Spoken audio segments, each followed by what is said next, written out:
Hello friends, welcome to House of Tech English. So in this video, I'm going to tell you how to take screenshot in iPhone. So if you are a new user or existing user, I'm going to guide you through the multiple ways of taking screenshot in your iPhone.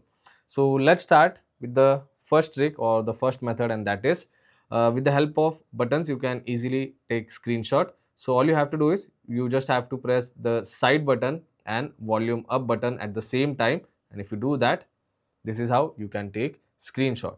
Now if you want to crop it like this, you can do it, and later on if you want to save it, you can just simply tap on this tick mark option and you can select save to photos option, and it will be saved to photos application.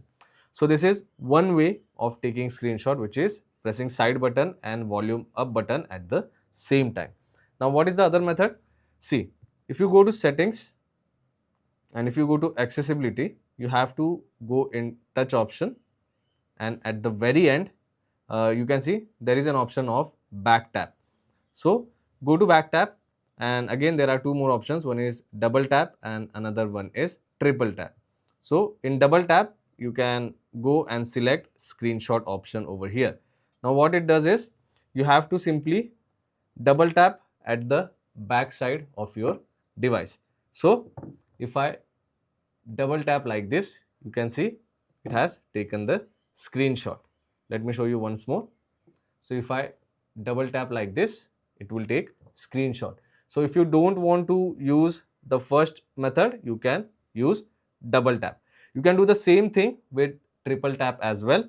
So let me disable the double tap function first. In triple tap, if I go and select screenshot, and this time if I triple tap, you can see it is taking the screenshot.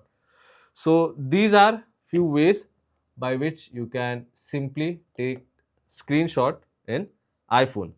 I hope this video was helpful. If it was, then don't forget to subscribe to my channel. I will see you all in the next one. Thank you.